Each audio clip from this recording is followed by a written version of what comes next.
मैं उन्हीं मुसलमानों से एक सवाल कर रहा हूं, सच बताओ कुरान शरीफ पे हाथ रख करके, करबला में क्या हुआ था? अगर यह हिम्मत नहीं है तो हिंदुओं को और सनातनियों को झूठ बोलने के लिए करबला का इस्तेमाल मत करो।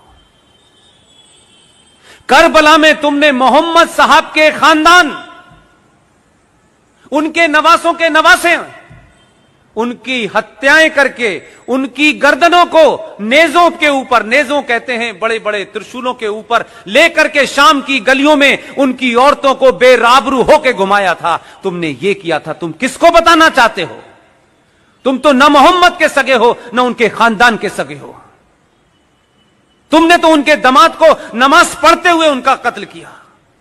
तुमने तो मोहम्मद की बेटी के घर में आग लगाई और जलते दरवाजे में उन्हें मार के दफन कर दिया। तुमने उनके नवासों की गर्दनें काटी। तुम कहते हो कि करबला हमें याद है। तुम करबला के बारे में झूठ बोल रहे हो। आज ये ताकतें कौन हैं? ये वही ताकतें हैं जिन्होंने मोहम्मद के खानदान को मारा। इसलिए अबू बकर से लेकर के अल बगदादी तक एक ही सोच है, जो मोहम्मद के नहीं हुए वो हिंदुस्तान के कैसे हो सकते हैं? जो उनके नवासों के नहीं हुए उसके कैसे हो सकते हैं? हमको सिखा रहे हो? हमने तो और हमारे डीएनए में तो राजा दाहिर सेन का इतिहास नहीं पढ़ा है तुमने, और मक्कार इस देश के इतिहासकारों ने पढ़ाया नहीं है, और हमें यह जिज्ञासा नहीं है कि हमारे पूर्वज कौन थे। राजा दाहिर सेन सिंध का आखिरी राजा था, उसका इतिहास पढ़ लेते, तब भी मुसलमान अपनी मुंह नहीं खोलता आपके सामने। मोहम्मद साहब के परिवार में नवासों के नवासे जो भी रह गए थे, राजा दाहिर सेन ने अपने किले में उनको छुपा करके शरण दी। लेकिन बदकिस्मती और ट्रेजेडी देखिए कि कासिम जो चला था वहां से, पूरा नाम उसका क्या है? मोहम्मद बिन कासिम।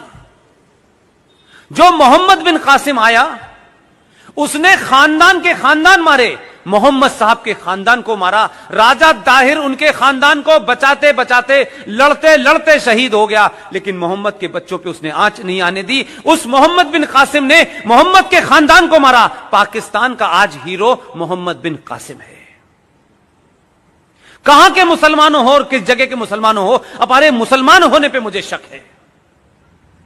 और मेरा शक इसलिए है, जो मुसलमान हैं पूरी दुनिया में, जो कुरान को मानते हैं, जो शरिया को मानते हैं, जो हदीस को मानते हैं, वो मुसलमान होने का पाखंड नहीं करते। तुम मुसलमान नहीं हो। तुम इस धरती पे मुगलों द्वारा अत्याचारों के सामने तुमने तलवार के सामने शलवार पहन ली थी।